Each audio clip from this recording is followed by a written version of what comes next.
اے پیغمبر، جو لوگ کفر میں جلدی کرتے ہیں، کچھ تو ان لوگوں میں سے وہ ہیں جو منہ سے کہتے ہیں کہ ہم مومن ہیں لیکن ان کے دل مومن نہیں ہیں، اور کچھ ان میں سے جو یہودی ہیں، ان کی وجہ سے غمناک نہ ہونا۔ یہ لوگ جھوٹی باتیں بنانے کے لیے جاسوسی کرتے پھرتے ہیں اور ان دوسرے لوگوں کے لیے جاسوس بنے ہیں جو ابھی تمہارے پاس نہیں آئے، باتوں کو ان کے مقامات میں ثابت ہونے کے بعد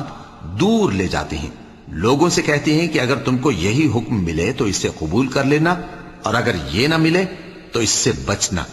اور جس کو اللہ گمراہ کرنا چاہے تو اس کے لیے تم اللہ کی طرف سے ہدایت کا کچھ بھی اختیار نہیں رکھتے۔ یہ وہ لوگ ہیں جن کے دلوں کو اللہ نے پاک کرنا نہیں چاہا، ان کے لیے دنیا میں ذلت ہے اور آخرت میں بڑا عذاب ہے۔ یہ جھوٹی باتیں بنانے کے لیے جاسوسی کرنے والے اور رشوت کا حرام مال کھانے والے ہیں۔ اگر یہ تمہارے پاس کوئی مقدمہ فیصل کرانے کو آئیں تو تم ان میں فیصلہ کر دینا یا روگردانی کر لینا،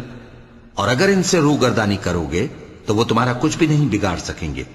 اور اگر فیصلہ کرنا چاہو تو انصاف کا فیصلہ کرنا کہ اللہ انصاف کرنے والوں کو دوست رکھتا ہے۔ اور یہ تم سے اپنے مقدمات کیوں کر فیصل کرائیں گے جبکہ خود ان کے پاس تورات موجود ہے جس میں اللہ کا حکم لکھا ہوا ہے۔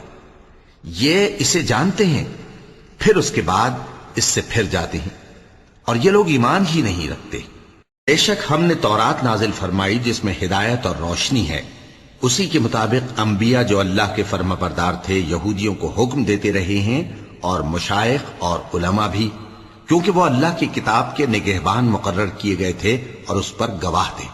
یعنی حکم الہی کا یقین رکھتے تھے۔ سو تم لوگوں سے مت ڈرنا اور مجھی سے ڈرتے رہنا، اور میری آیتوں کے بدلے تھوڑی سی قیمت نہ لینا، اور جو اللہ کے نازل فرمائے ہوئے احکام کے مطابق حکم نہ دے تو ایسے ہی لوگ کافر ہیں۔ اور ہم نے ان لوگوں کے لیے تورات میں یہ حکم لکھ دیا تھا کہ جان کے بدلے جان، اور آنکھ کے بدلے آنکھ، اور ناک کے بدلے ناک، اور کان کے بدلے کان، اور دانت کے بدلے دانت، اور سب زخموں کا اسی طرح بدلہ ہے۔ اب جو شخص بدلہ معاف کر دے وہ اس کے لیے کفارہ ہوگا، اور جو اللہ کے نازل فرمائے ہوئے احکام کے مطابق حکم نہ دے تو ایسے ہی لوگ بے انصاف ہیں۔